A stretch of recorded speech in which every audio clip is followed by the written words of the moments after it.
Hello and welcome to an episode of CGTV from North London. Today I'm going to start a new series which is Behind the Music. So basically I'm going to tell you the story of how I wrote all my songs, all the songs that have been released so far anyway, and I'll also do a deep dive into the lyrics. So my first single, the classic punk tune, The Art of Not Giving a Fuck. Now I know there's a book out there called The Subtle Art of Not Giving a Fuck, but to be fair, I wrote, recorded and released my song before that book came out. Now, I'll be honest, I'm aware there's a blog post that the book was based on, and I might have read it. I'm not 100% sure.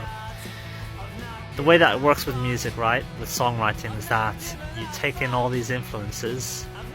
It's things that you read, things that you see, monitoring your own thoughts.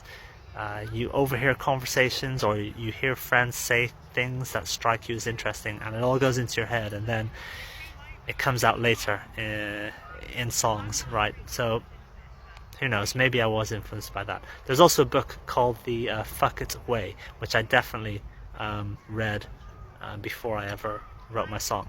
Anyway, the music was initially inspired by late 70s, early 80s punk, so bands like the New York Dolls and the Ramones. Now I know the end product, it just sounds like any punk tune, could be Green Day, Bad Religion, NoFX, anything like that, but that was the vibe that I was feeling at the time.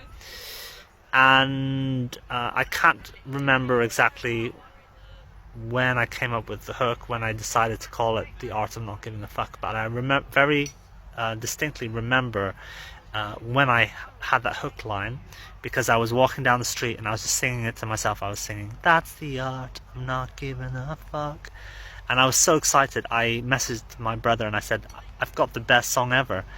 Okay, I don't have all the lyrics, but I've got the hook. I've got the best hook ever."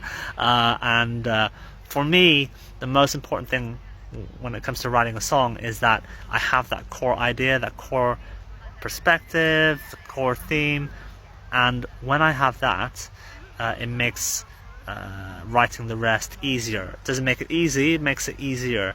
And I think it took me a couple of weeks to get the lyrics, but yeah, I was so excited by that hook, and that really motivated me to put in the work to write that song. And I'm really happy with how the recording came out.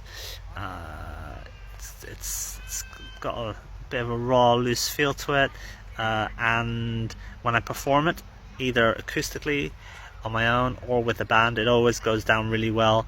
It's not unusual for people to start singing along by the time they hear the chorus for the second time, and that's, people that have never seen me perform before. They don't know the song, they just start singing along, and it's in the top 3 songs I would say that I have where people will come up to me afterwards and say, "Oh, I love that song."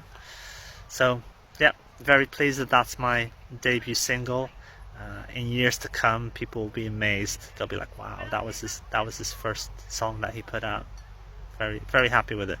But yeah, what do you think of it? Does it rock your world? Let me know.